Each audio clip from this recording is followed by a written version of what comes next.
In the vast, brutal expanse of the Pacific theater during World War II, countless stories of courage were forged in fire and chaos. But some tales, like that of one forgotten Marine, have faded into the shadows of history.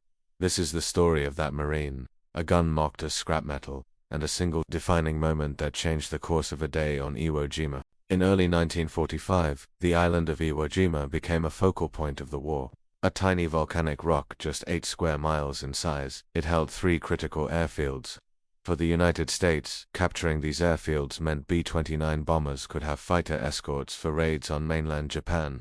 For the Japanese, holding Iwo Jima was a matter of national honor and a last line of defense for the homeland. At its heart stood Mount Suribachi, a dormant volcano transformed into a fortress. The terrain was a nightmare.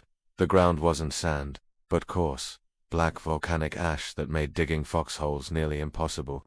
The Japanese had spent months constructing a labyrinth of underground bunkers, pillboxes, and tunnels, creating a deadly interlocking network of defensive positions. The Battle of Iwo Jima would become one of the bloodiest in Marine Corps history, with staggering casualties on both sides. Into this hellscape stepped a young Marine named Tony Stein, from Dayton, Ohio. Tony was a tool and die maker before the war. A practical man, he enlisted in the Marines in 1942. He wasn't the biggest man in his unit, nor the fastest, but he possessed a quiet, unshakable resolve and a natural talent for mechanics. He was the kind of guy who could fix anything, who saw potential where others saw problems. This unique skill set would soon define his legacy. In war, a soldier's trust in their weapon is absolute. It's an extension of their will, their last line of defense. But the weapon Tony Stein chose to carry was unconventional. He had salvaged a .30 caliber machine gun from a wrecked Navy fighter plane and personally reconfigured it into a custom infantry weapon he nicknamed the Stinger. It was a patchwork piece of engineering, part aircraft gun, part M1 Garand stock, part custom-made parts. His fellow Marines, used to standard issue gear, were skeptical. They'd jokingly call it his scrap metal gun, a clunky homemade contraption that looked like it could fall apart at any moment, but Tony knew its every gear and spring. He trusted it. On February 19, 1945, Tony Stein and the 28th Marines hit the beaches. The initial landing was deceptively quiet, but soon, the island erupted. Hidden Japanese artillery rained down on the exposed Marines. The advance was slow, measured in yards. Steiner's platoon was pinned down by a series of fortified pillboxes that raked the beach with machine gun fire, cutting his comrades down. Men scrambled for cover in the loose ash, unable to move forward, unable to retreat. The chaos was deafening, a symphony of explosions, rifle cracks, and screams. At that moment, the scrap metal gun would soon silence every doubt. While others hugged the ground, Tony Stein saw an opportunity. He knew what he had to do.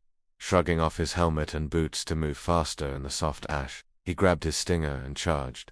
Alone, he sprinted directly toward the enemy pillboxes that had his company pinned. He ran a zigzag pattern, firing his custom gun from the hip, a storm of lead that suppressed the enemy gunners inside. He'd empty a magazine, drop to the ground, and crawl back to his lines under a hail of fire, friends covering him as he reloaded with ammo belts brought by his comrades. Then he would do it again, and again, and again. 8 times, Tony Stein charged the Japanese positions. He moved with a focused fury, his weapon, the one everyone mocked, spitting fire with deadly precision. He wasn't just shooting, he was systematically dismantling the enemy's defense, one bunker at a time. The gun that rattled and looked like junk now spoke with perfect clarity, each burst a testament to its creator's genius and grit. His one-man assault neutralized multiple machine gun nests, single-handedly breaking the stalemate on his section of the beach. Tony's incredible bravery created the opening his company desperately needed.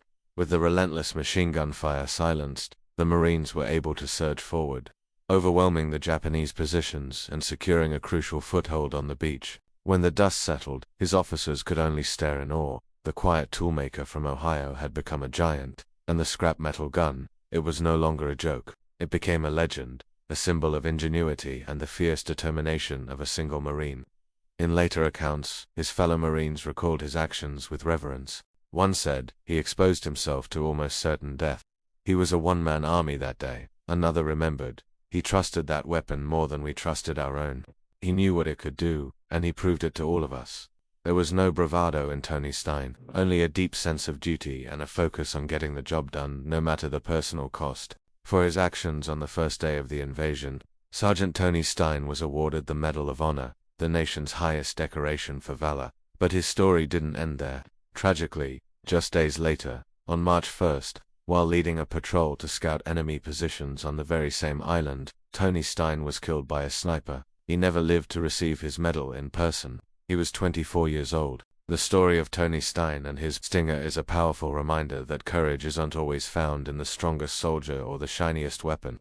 Sometimes, it hides behind the ordinary, in the quiet resolve of a humble toolmaker who saw a problem and engineered his own solution. His legacy, like that of so many others, is etched into the black sands of Iwo Jima, story of innovation, bravery, and ultimate sacrifice. It teaches us that true strength comes not from the tools we are given, but from the will and ingenuity we bring to the fight.